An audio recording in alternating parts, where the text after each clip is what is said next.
देश भर में बाढ़ और बारिश का कहर लगातार जारी है। अगले 48 घंटों के लिए 24 से ज्यादा राज्यों में अलर्ट जारी किया गया है। उत्तर से लेकर पूर्वी राज्यों तक भारी बारिश की आशंका जताई गई है। ये बड़ी खबर निकलकर सामने आ रही है। उत्तर से लेकर पूर्वी राज्यों तक बारिश की आशंका जताई गई है। यह बड़ी खबर जो इस बीच निकलकर सामने आ रही है। बारिश को लेकर लगातार अलर्ट जारी किया गया है। ये बड़ी खबर है जिस बीच ये सामने आ रही है जानकारी। देश भर में बाढ़ और बारिश का कहर जारी किया गया है। बारिश को लेकर अलर्ट जारी किया गया है। इस बीच खबर जम्मू कश्मीर से, जहां रामबन में बादल फटा है और राजगढ़ इलाके में 3 लोगों की मौत का मामला सामने आया। हादसे में 2 लोग लापता बताए जा रहे हैं। ये बड़ी खबर, हादसे में 2 लोग लापता बताए जा रहे हैं। ये बड़ी अपडेट है जिस बीच निकलकर सामने आ रही है। तो इस हादसे में 2 लोग लापता बताए जा रहे हैं। ये बड़ी खबर जिस बीच निकलकर सामने आ रही है। तो इस हादसे में 2 लोगों के लापता होने की जानकारी निकलकर सामने आई है। खबर जम्मू कश्मीर से है, जहां रामबन में बादल फटा। बादल फटने की वजह से तबाही देखने को मिली है। ये बड़ी खबर निकलकर सामने आ रही है। इस तबाही के बीच अपडेट ये भी सामने आई है कि 2 लोग लापता हैं, जिन्हें लेकर रेस्क्यू ऑपरेशन चलाया जा रहा है। ये बड़ी खबर इस बीच सामने आ रही है। जम्मू कश्मीर के रामबन से जानकारी सामने आ रही है। और जम्मू कश्मीर में बादल फटने की वजह से भारी तबाही रामबन के क्षेत्र में देखने को मिली है। ये बड़ी खबर है जिस बीच निकलकर सामने आ रही है।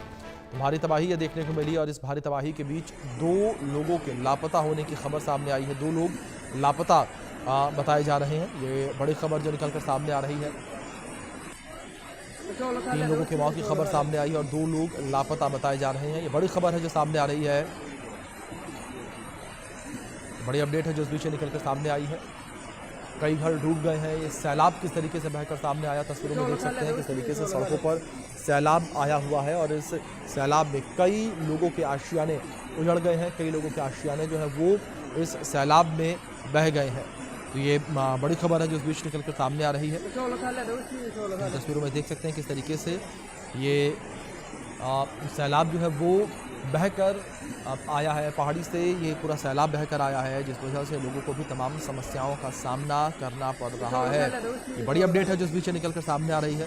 तो लोगों को तमाम समस्याओं का सामना इस वक्त करना पड़ रहा है। हमारे सहयोगी अजय जांडियाल जुड़े हैं, उनका रुख करेंगे अपडेट्स के लिए। अजय, जिस तरीके से रामबन से ये हैरान कर देने, परेशान कर देने वाली खबर सामने आई है बादल फटने की वजह से, कितनी तबाही रामबन में देखने को मिली? देखिए अभिषेक, मैं आपको बता दूं कि जिस तरीके से लगातार जम्मू कश्मीर में बादल का सिलसिला चल रहा है, बारिशें हो रही है, उससे पहले ही ये जो है कहीं ना कहीं आशंका जताई गई थी कि जम्मू कश्मीर में जो है वो भारी तबाही देखी जा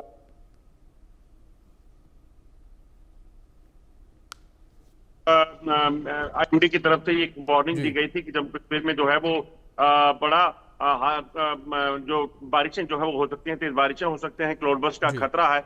और उसी बीच अभी सुबह जो है वो खबर आई है जिसमें देर रात जो है रामबन का ये इलाका पड़ता है, जहां पर अचानक से बादल फटा है। क्योंकि रामबन पूरा जो इलाका है, डिस्ट्रिक्ट है, वो पूरा पहाड़ के ऊपर बसा हुआ है, चिनाब नदी के किनारे। तो अचानक से जो है यहाँ पर बादल फटा और बादल फटने के कारण पूरा का पूरा इलाका जो गांव का था वो उसकी चपेट में है। और मलबा जो है वो उस पूरे गांव में देखा जा सकता है, जिसमें अभी तक जो जानकारी है 3 लोगों की मौत हुई है, जबकि 4 से 5 लोग जो है वो लापता बताए जा रहे हैं। क्योंकि अभी रेस्क्यू ऑपरेशन चल रहा है। रात का समय था, कितने लोग थे, कहाँ थे, कैसे ये सब हुआ, ये सब किसी को भी कह पाना मुश्किल है। जैसे जैसे अब दिन जो है हुआ है, उसके बाद सच्चे शुरू हुई हैं, लोग सामने आएंगे तो पता चलेगा कि आखिरकार वहां पर एग्जैक्टली कितने लोग मिसिंग है, कितने लोगों की मौत हुई है। अभी तक जो जानकारियां हैं, 3 लोगों को शव बरामद किए गए हैं, जबकि अभी भी 3 से 4 लोग जो हैं वो लापता बताए जा रहे हैं। और रेस्क्यू और सर्च ऑपरेशन जो है वो तेज कर दिया गया है। सबसे बड़ी मुसीबत अभिषेक इसमें यह आई है कि ये जो इलाका जहां पर ये क्लाउड बर्स्ट हुआ है, ये इलाका रामबन डिस्ट्रिक्ट में ऐसे इलाके में है जहां पर इस वक्त रोड कनेक्टिविटी पहले से खराब है। जम्मू श्रीनगर हाईवे पहले से बंद है और ये बिल्कुल जो जम्मू से श्रीनगर वाला हाईवे है उसके बीच में एक मिड पॉइंट जो आता है रामबन डिस्ट्रिक्ट, वो वहां पे आता है। तो कहीं ना कहीं एक बड़ी चुनौती सुरक्षा बलों के लिए, रेस्क्यू टीम्स के लिए वहां तक पहुंचना। अब क्योंकि मौसम थोड़ा साफ है इस वक्त, तो ऐसे में एयरलिफ्ट करने की कोशिश की जाएगी ताकि जल्द से जल्द वहां पर टीम्स को पहुंचाया जा सके। जी बिल्कुल। इस बीच आप अजय मेरे साथ बने रहें, एक और बड़ी अपडेट सामने आ रही है, उसका रुख करेंगे और इस अपडेट पर भी कुछ जानकारियां आपसे लेंगे। जहां वैष्णो देवी में भूस्खलन की घटना सामने आई, जांच के आदेश दिए गए हैं। जम्मू कश्मीर के एलजी ने उच्च स्तरीय जांच के आदेश दिए हैं। 3 सदस्यीय समिति घटना के कारणों की जांच करेगी। ये बड़ी खबर निकलकर सामने आ रही है। जम्मू कश्मीर में जिस तरीके से हादसा हुआ, भूस्खलन हुआ, और अब इस हादसे को लेकर जांच के आदेश दिए गए हैं। वैष्णो देवी मार्ग पर यह भूस्खलन हुआ था। भूस्खलन की वजह से बड़ी संख्या में लोगों की जान भी चली गई थी। हमारे सहयोगी अजय जांडियाल लगातार बने हैं, उनका रुख करेंगे अपडेट्स के लिए। अजय, जिस तरीके से पूरा यह हादसा हुआ था, 3 दर्जन के आसपास लोगों की जान इस हादसे में चली गई थी। अब इस पूरे घटना को लेकर जांच के आदेश दिए गए, क्या कुछ कहा गया उपराज्यपाल के द्वारा? देखिए, बिल्कुल अगर आप देखें तो कटरा वैष्णो देवी में जब ये हादसा हुआ था, तब से लेकर जो है कई सवाल जो है वो उठ रहे थे।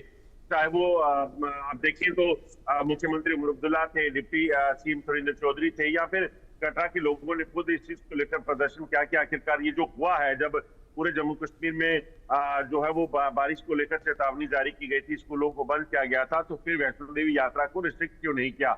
इसी को लेकर जो है कई सवाल उठ रहे थे। और इसी बीच अब उपराज्यपाल जो कि चेयरमैन है माता वैष्णो देवी श्राइन बोर्ड के, उन्होंने जो है इसके जांच के आदेश दिए हैं। और इसकी जांच के आदेश में ये कहा गया है कि ये एक जो दो सप्ताह के भीतर जो है वो 3 सदस्यीय कमेटी जो है इसका खुलासा करेगी कि आखिरकार इसके पीछे की वजह क्या रही। और सबसे बड़ी बात यह है कि इस जांच के बाद जो है ये भी चीजें साफ होंगी कि आखिरकार ये जो हादसा हुआ है, क्लाउड बस्ट हुआ, जिसपे इतने लोग जो मारे गए, अभी तक 34 लोगों की मौत की खबर है, तो इसके पीछे वजह क्या रही? क्लाउड बस्ट हुआ है, वहां पे बारिश बहुत ज्यादा हुई, लैंडस्लाइड हुआ, या क्या वजह रही? इन चीजों को जो है कहीं ना कहीं खंगाला जाएगा और उसके बाद ये कमेटी जो है इसकी रिपोर्ट देगी। और इस रिपोर्ट में कहीं ना कहीं इस चीज को जो है कहीं ना कहीं पुख्ता किया जाएगा कि आखिरकार कार्रवाई जो है किन लोगों के खिलाफ होगी। इसमें आपको बता दूं, एडिशनल चीफ सेक्रेटरी जो जम्मू कश्मीर डिपार्टमेंट के हैं, जल शक्ति और इसके साथ डिवीजन कमिश्नर जम्मू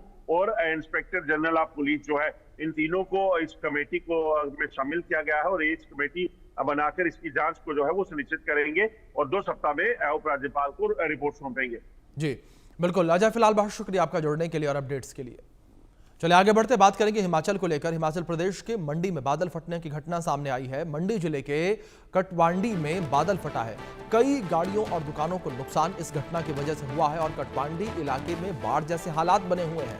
ये बड़ी खबर है। बादल फटने की घटना ये एक बार फिर से सामने आई है। बादल फटने की वजह से यहाँ पर कई दुकानों को नुकसान पहुंचा है, कई गाड़ियों को भी नुकसान पहुंचने की जानकारी सामने आ रही है। ये बड़ी खबर है जो इस बीच सामने आ रही है। कई दुकानों को नुकसान पहुंचने की जानकारी इस बीच निकलकर सामने आ रही है। जिस तरीके से बादल फटा है, बादल फटने की वजह से भारी नुकसान हुआ है। इस बीच हिमाचल प्रदेश की राजधानी शिमला से हमारे सहयोगी कामेश्वर शर्मा जुड़े हैं, उनका रुख करेंगे अपडेट्स के लिए।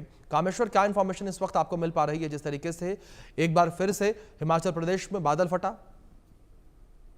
जी बिल्कुल अभिषेक, जिस तरीके से जो देखा जा रहा है, हिमाचल प्रदेश में बीती रात लगातार जो मूसलाधार वर्षा हुई है, ऐसे में खासकर जो मंडी के घोवर के नाडी पंचायत में बादल फटे के बाद नरसिंगी नाला में कई गाड़ियां इसमें बह गई और कटवारी क्षेत्र में इससे स्टोन इंडस्ट्री को भी काफी ज्यादा नुकसान हुआ। फिलहाल अगर देखा जाए कोई जानी नुकसान इसमें नहीं हुआ। इसके अलावा जगह जगह पर प्रदेश में बीती रात्रि को लैंडस्लाइड देखने को मिला। खासकर हम शिमला के जतोग के लैंडस्लाइड में एक सेना के रिहायशी मकान में पहले पेड़ गिरा, उसके बाद जो घर की इमारत के नीचे से जो काफी भारी मात्रा में लैंडस्लाइड हुआ, जिसके चलते वहां पर रह रहे 4 परिवारों को अन्य किसी सुरक्षित स्थान पर पहुंचाया गया। वहीं अगर देखा जाए शिमला चंडीगढ़ हाईवे पे शोगी के करीब पहाड़ों से लगातार जो 5-6 क्षेत्र ऐसे थे जहां पर लगातार जो पत्थर गिरे थे, जिसके चलते कुछ वाहन क्षतिग्रस्त हुए और साथ ही ट्रैफिक जाम की समस्या भी रात्रि के समय देखने को मिली। वहीं अगर देखा जाए जिस तरीके शिमला की रामपुर के बथाल में फ्लैश फ्लड से जो 3 घरों में जो मलबा घुस गया था, जिसके चलते जो अत्यधिक परेशानियों का सामना स्थानीय लोगों को करना पड़ा। इसके अलावा कांगड़ा, कुल्लू, सिरमौर जिले के स्कूलों में आज